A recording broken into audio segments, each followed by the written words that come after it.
I remember the pen felt heavy in my hand, poised over the fraud report, like it held the weight of 16 years. Signing it meant I was choosing truth over family, choosing my name, my credit, over Logan's future. It meant choosing to finally stop absorbing damage. I didn't know it then, but in that moment, in that quiet credit union office in Portland, I was walking away from a life I'd spent trying to keep together, and stepping into one that was finally mine. But to understand why I signed it, to understand what that decision truly cost me, we have to go back. Way back. It really started the day I married Sarah, 16 years ago, and inherited a teenage kid who, frankly, never wanted a stepfather. My name's David Miller. I'm 56. Spent 32 years as a union machinist before my back finally gave out. And I was raised to believe your word was your bond, and your home, your kingdom. My father, God rest his soul, sat at the head of our table every Sunday for 40 years until the cancer took him. And when he died, I inherited that chair, a heavy oak piece he built himself in 1967. I brought it to the house Sarah and I bought in 2009. It wasn't about power, not really. It was about continuity, about being the man who kept the roof solid, the bills paid, the fridge stocked. And for 16 years, I did exactly that. All the while, Logan grew from a sullen 17-year-old into a 32-year-old man who still treated me like a temporary inconvenience. Sarah always said he'd come around, that he just needed time, that his relationship with his biological father, Roger, complicated things. And I believed her, because the alternative was admitting I'd spent 16 years as a guest in my own life. The disrespect wasn't new. It just usually stayed small enough to ignore. Logan would show up unannounced with Roger, and they'd drink beer in my garage, then go quiet when I walked in, like I'd interrupted something private, something sacred. 2 weeks before Christmas, Logan asked if Roger could come to dinner. Sarah said yes without even asking me. When I pointed out that Christmas Eve dinner was supposed to be immediate family, she gave me that look. You know the one. The one that makes me the problem. He's Logan's father, David. Don't start. Like I was the one creating tension. Like I hadn't spent 16 years swallowing every insult, every dismissal, because I thought that's what you do when you love someone.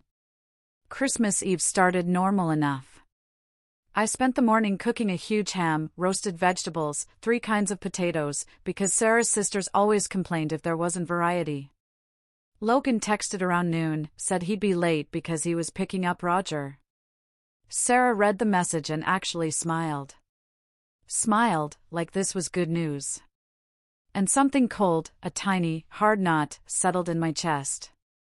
People started arriving around 4. Sarah's sisters and their husbands, a handful of cousins I barely knew. Everyone complimented the food, made small talk that felt like static. I sat in my chair at the head of the table, the one my father built, and tried to feel like this was still my home. Logan and Roger showed up around 5:30, both of them loud and laughing. Logan made a beeline for the dining room, then stopped dead when he saw me sitting there. You're in the wrong spot, David. He said it casual, like a joke, but his eyes weren't joking. I stayed put. I've been sitting here for 16 years. I felt Sarah's hand on my shoulder, gentle but insistent, asking me to please just move to the side, just for tonight, just to keep the peace. I should have said no. I should have told Logan this was my house, my chair, and if he couldn't respect that, he could leave. But I didn't. Because I thought maybe one night wouldn't matter. So, I moved. I sat at the side like a guest and watched Roger settle into my chair, like he owned it. Logan sat next to him, and they started talking about some fishing trip, and nobody seemed to notice or care that I'd just been demoted in my own home. Dinner started. People passed dishes, made toasts, laughed at stories I wasn't part of. I sat there with my plate getting cold, feeling smaller with every minute. Then Logan stood up to get more wine, and I shifted in my seat, just adjusting, because my back was cramping. He turned around and saw me. Something in his face changed. Why are you still sitting there? His voice cut through the conversation, and everyone stopped talking. I didn't understand the question. I was sitting where Sarah had asked me to sit. But before I could answer, he grabbed my chair, yanked it backward. I lost my balance and went down hard, shoulder hitting first, then my head bouncing off the floor. The pain was immediate, sharp, and utterly humiliating. I lay there, looking up at the ceiling, at the light fixture I'd installed 3 years ago. I could hear someone gasp, and someone else say Logan's name in a tone that might have been shock, or maybe a warning. Logan stood over me, said his piece about the chair belonging to his dad. And I waited for Sarah to defend me. To tell him he'd gone too far. To help me up. But she grabbed a napkin. Started cleaning gravy off the hardwood floor. Like that was the real problem.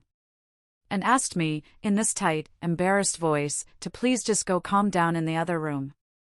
Not are you okay? Not Logan, apologize, just, go away, you're ruining the evening. I got up slow, because my shoulder screamed, and my pride was shattered.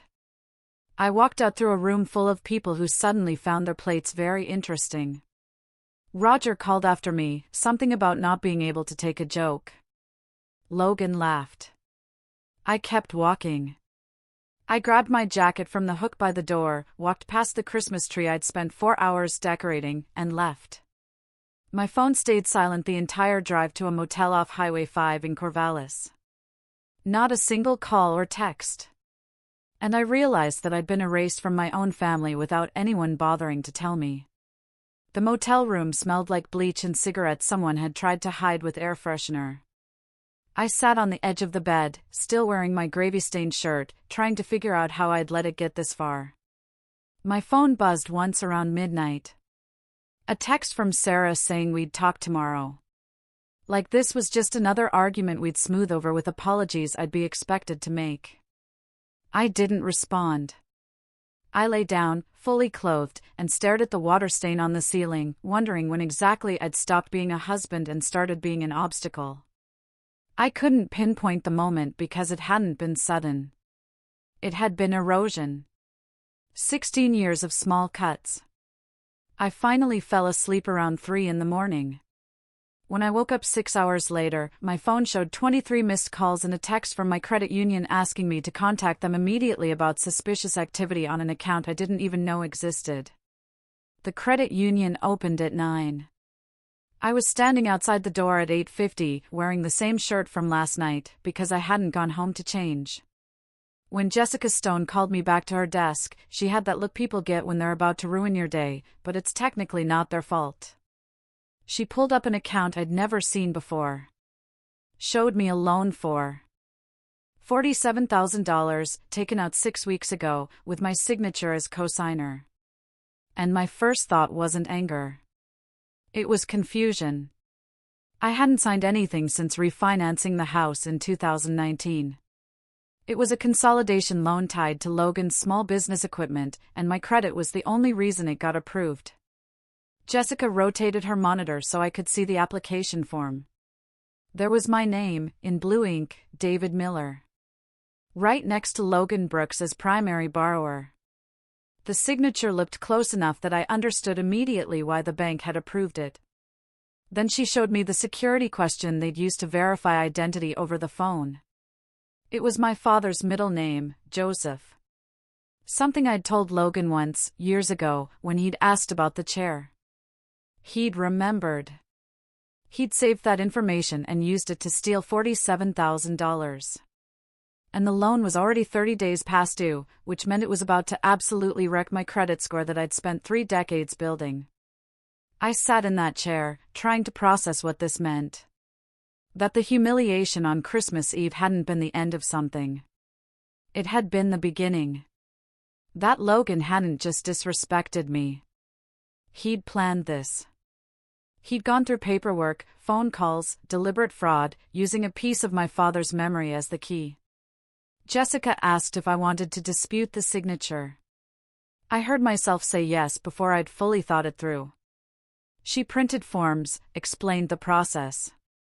How it would trigger an investigation. How law enforcement might get involved. How this would become official. Permanent. She slid the papers across her desk and handed me a pen. I held it for a long moment, thinking about what signing meant. That it meant I was choosing truth. Choosing to stop absorbing damage. I signed the fraud report and dated it December 26th. Jessica made copies, told me someone would contact me within 72 hours. I walked out of that credit union knowing I'd just declared war on my own stepson. My phone had been buzzing all morning, but I'd ignored it. When I finally checked, there were texts from Sarah asking where I was, asking why I was being dramatic, asking if I was really going to ruin Christmas over a chair. Not one word about the shove. Not one acknowledgement that maybe Logan had crossed a line. There were 3 texts from Logan, too. All with that false casual tone people use when they know they've screwed up but won't admit it. The second one said, "You've always been cool about stuff before. Don't change now." I read them twice and felt something shift in my chest. This cold clarity that 16 years of being cool about stuff had taught Logan that I'd always be cool about stuff. That there was no consequence too big for me to absorb. I drove to the Legion Post where my friend Frank Riley runs the morning coffee crew. Frank took one look at me and poured 2 cups. We sat in the corner booth while I told him everything. When I finished, he was quiet for a long time before he said, "This isn't a family drama, David. This is a scheme." He pulled out his phone, showed me how to back up messages to the cloud, how to create a paper trail that couldn't be erased. I spent the rest of the day documenting everything, and the pattern was obvious once I looked for it. Logan had been gathering information for months, asking casual questions about my credit score and banking habits. I'd answered because I thought we were building a relationship. Really, he'd been measuring me for theft. My phone rang around 4, and it was Sarah. Before I could say hello, she launched into a speech about how I'd embarrassed her by leaving, how her sisters were asking questions, how Logan felt terrible. I let her finish, then asked her about the loan.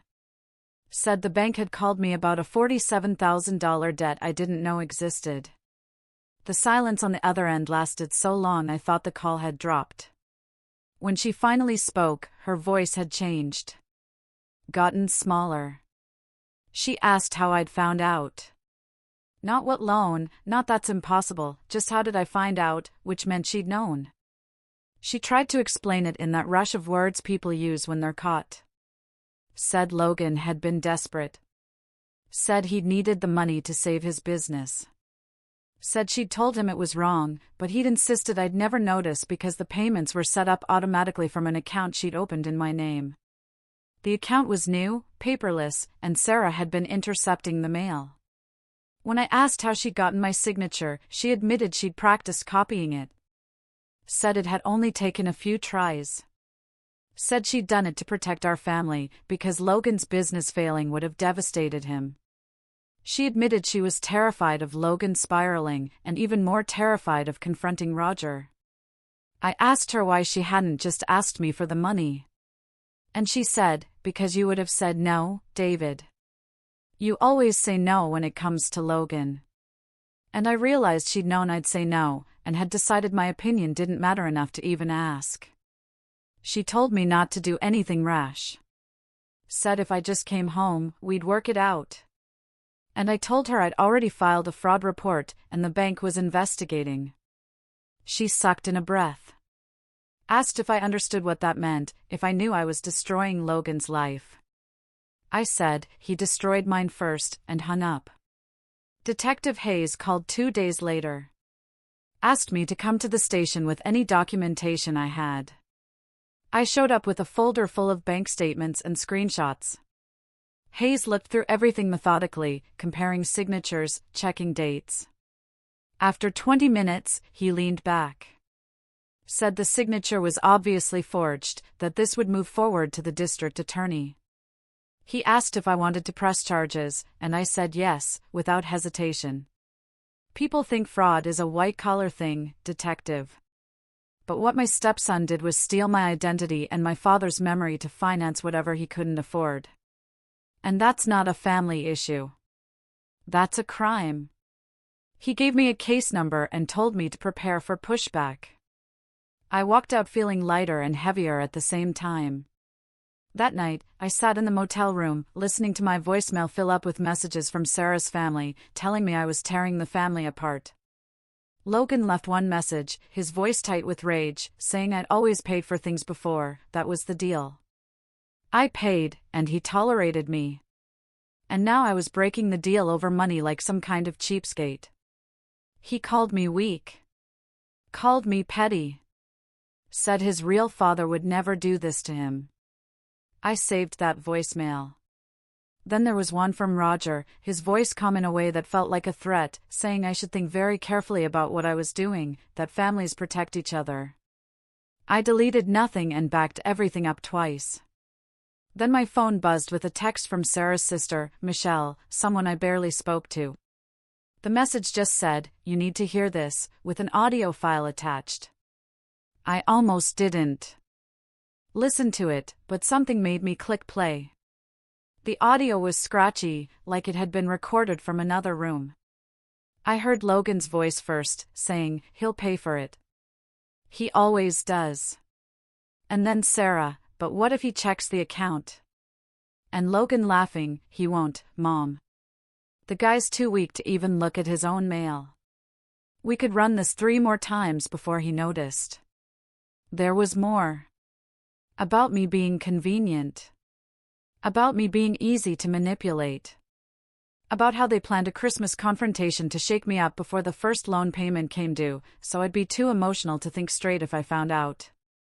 I listened to the whole thing twice before I understood that my wife and stepson had been running a con on me for months. Michelle called me 3 hours later, crying. Explained she'd been visiting Sarah 3 weeks before Christmas and had walked in on them talking in the kitchen. That something about their tone made her leave her phone recording on the counter when she pretended to step outside. She'd been too afraid to send it until now. I told her the recording was enough, that she'd given me proof that I wasn't crazy. I forwarded the file to Detective Hayes within 10 minutes. Hayes called back within the hour. Said this changed everything. That premeditation turned financial fraud into conspiracy. That the district attorney would want this for trial. Over the next 2 weeks, I repeated the same truth until it stopped sounding strange. I met with a lawyer named Emily Parker who specialized in identity theft. She told me my case was textbook, except for the family component, which made it messy emotionally, but cleaner legally. She said cases like this move fast when the paper trail is clean and the intent is obvious. Logan hired his own lawyer who sent me a threatening letter. Emily just laughed when she read it. Said that's what people do when they have no defense. Sarah called me 63 times in those 2 weeks. I answered none of them. Though I didn't block her number, because Emily told me to keep all communication as evidence. Her voicemails went from angry, to pleading, to coldly practical, talking about separation terms. Not reconciliation. Not therapy. Just the logistics of ending 16 years, like we were dissolving a business partnership. The preliminary hearing happened on an icy morning in February, in a courtroom that smelled like old wood and anxiety. I sat in the gallery, watching Logan walk in with his lawyer, and Roger right behind him like a bodyguard. The judge was a woman in her 60s named Albright, who looked perpetually annoyed. She went through the evidence quickly, the forged signature, the fraudulent account, the security question using my father's name. Logan's lawyer argued that this was a misunderstanding between family members, that his client had assumed he had permission, that David Miller had a history of financially supporting Logan. I felt my face get hot, because that argument was technically true. I had given Logan money over the years. But I'd given it. He hadn't taken it. And there's a universe of difference between those two things. Then Emily stood up and asked to play an audio recording. The judge allowed it. Logan's voice filled that courtroom, saying, "He'll pay for it. He always does." And Sarah responding, "But what if he checks the account?" And Logan laughing, "He won't, Mom. The guy's too weak to even look at his own mail." The room went quiet after that. The kind of quiet where you can hear people breathing. Judge Albright looked at Logan for a long moment before asking his lawyer if he wanted to revise his statement about this being a misunderstanding. The lawyer mumbled something about context, but you could see it was over. The recording had killed any chance of painting this as a family dispute gone wrong. The judge reviewed the signature analysis, looked at the dates, looked at the payment history showing Logan had never made a single payment. Then she said the evidence supported probable cause for fraud and identity theft, and the case would move forward to trial. She set a court date for April and dismissed us.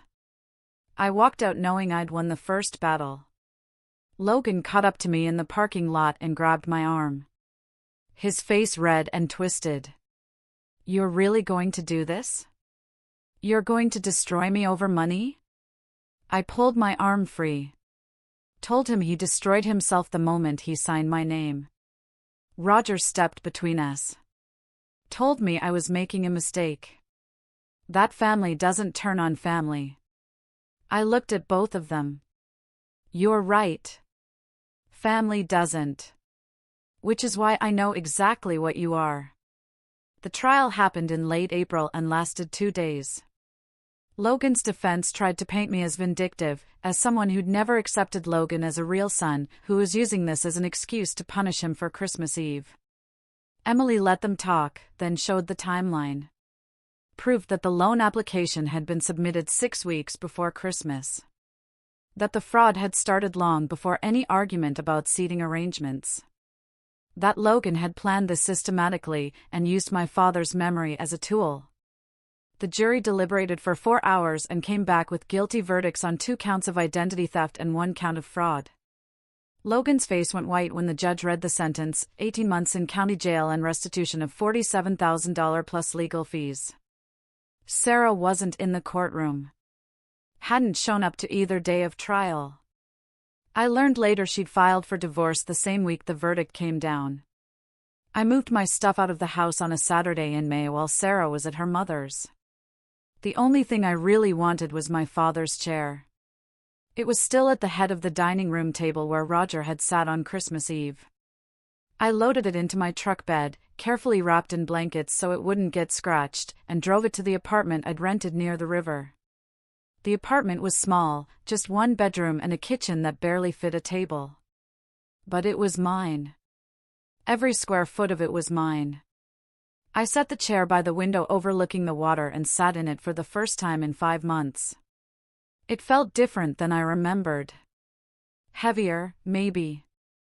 Or maybe I felt lighter.